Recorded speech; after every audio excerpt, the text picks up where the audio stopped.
오늘 요한복음 7장은 시간적으로 초막절을 배경으로 하고 있습니다. 초막절이 다가오자 예수님의 동생들이 예수님께 유대로 즉 예루살렘으로 가라고 권합니다.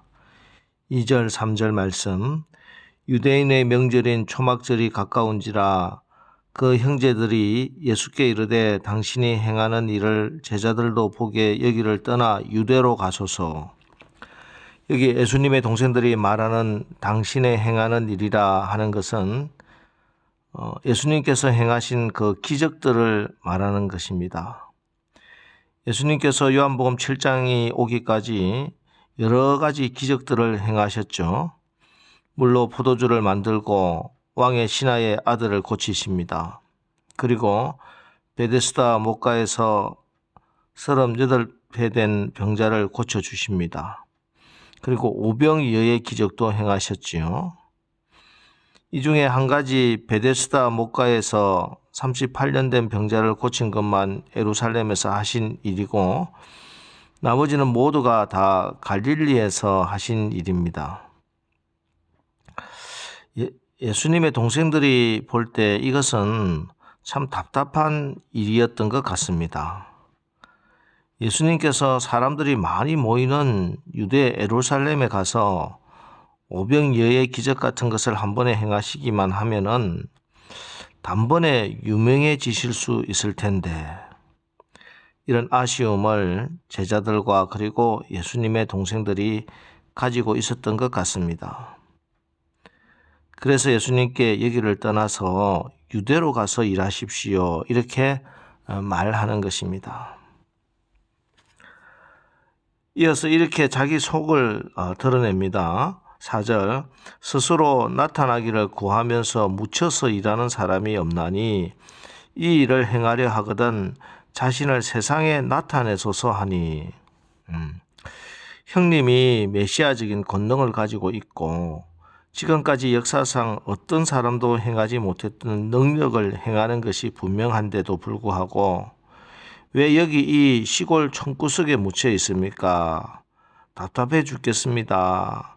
빨리 서울로 예루살렘으로 올라가서 사람들 많이 모이는 곳에 가서 당신의 능력과 권능을 마음껏 펼쳐보십시오. 라고 대놓고 이렇게 요구하고 있는 것입니다. 그런데 성경은 이들 예수님의 형제들을 이렇게 평가하고 있습니다. 5절, 이는 그 형제들까지도 예수를 믿지 아니함이러라.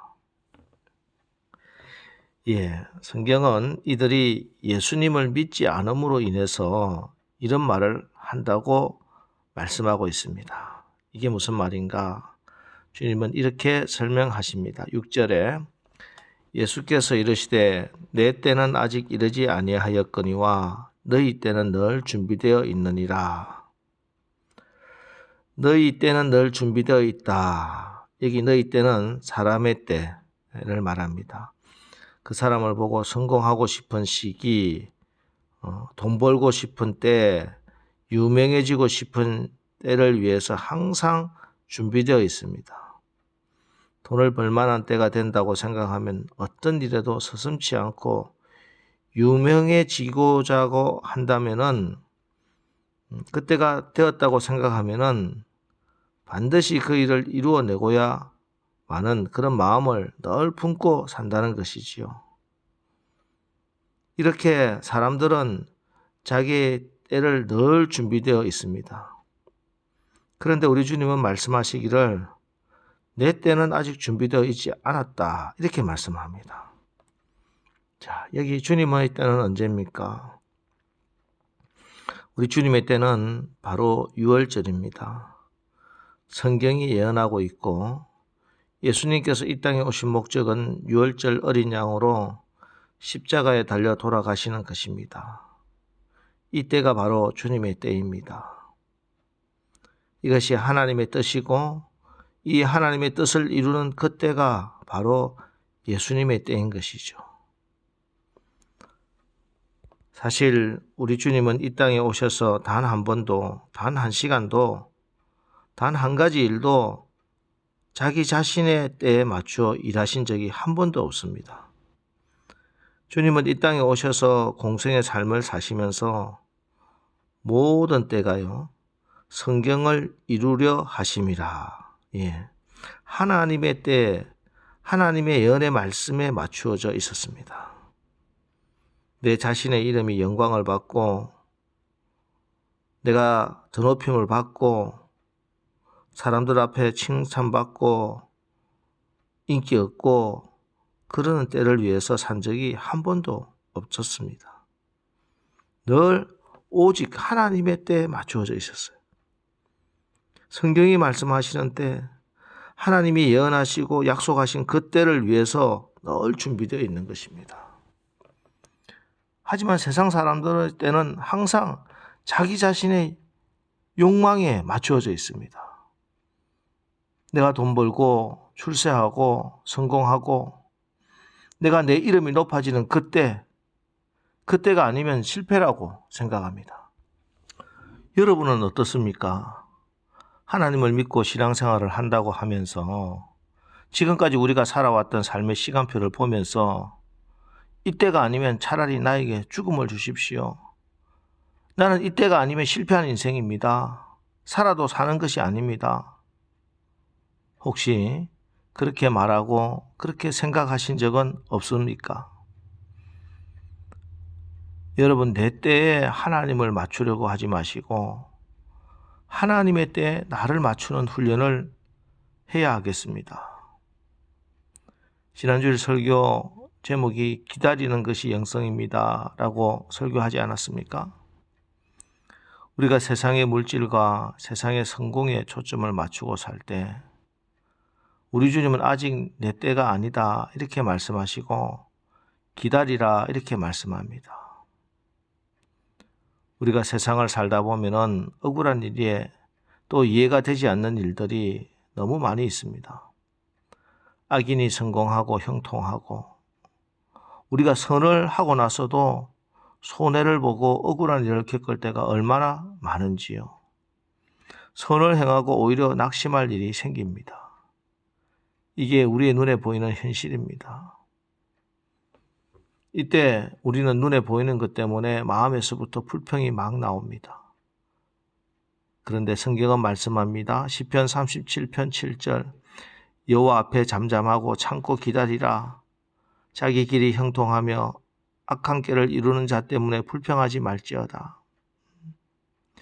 예, 우리 눈에 보이는 것은 악인들이 형통한 것 같고 그들의 악한 꾀가 이루어지는 것 같아 보여도 그 악한 상황 가운데서도 보이지 않는 하나님의 손은 여전히 선을 이루고 계시고 결국은 하나님의 때가 되면은 우리 하나님이 선으로 악을 이기게 하십니다. 기억하십시오. 하나님은 항상 정확한 때에 가장 정확하게 일을 행하십니다. 하나님의 일을 하다 보면은 내가 계획하는 시간, 내가 기대하는 방법과 너무 다를 때가 많이 있지요. 나는 급해 죽겠는데 하나님은 도무지 급하지 않으십니다. 그러나 시간이 지난 다음에 다시 뒤돌아보면 어떻습니까? 지난 다니엘 기도의 마지막 날 간증자 정윤선 대표의 고백처럼 하나님은 언제나 정확한 때에 정확하게 역사하셨습니다. 하나님이 늘 옳았다는 것이. 여러분, 하나님의 때, 나의 때를 맞추어 가시기 바랍니다.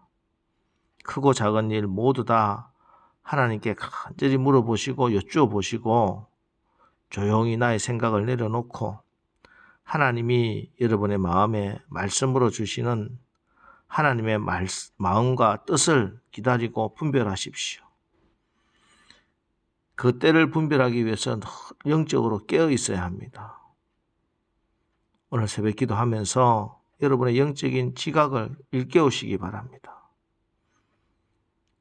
하나님의 말씀을 듣고 기도하며 하나님의 때를 분별하게 해 주십시오. 또 분별했다면은 그때 우리의 때를 맞추어 살아가는 또 지혜롭고 능력 있는 하나님의 백성들의 삶을 사시기를 주님의 이름으로 축원합니다.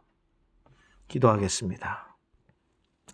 하나님, 우리 예수님은 언제나 성경이 말씀하는 때 하나님이 계획하신 그때에 맞추어져 있었고 또 그때를 위해서 늘 준비되어 있었음을 오늘 읽었습니다. 그런데 주님, 우리는 세상을 살아가면서 나의 결정과 판단에 세상이 기준이 되고 세상을 중심으로 내 때를 정하고 행동할 때가 너무 많았음을 고백하고 회개합니다.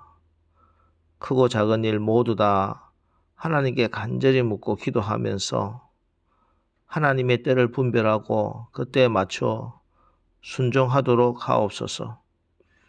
그래서 하나님의 때를 따라 돕는 은혜를 받아서 우리를 통하여 이루시고자 하는 그 하나님의 뜻을 이루는 오늘 하루 되게 하옵소서.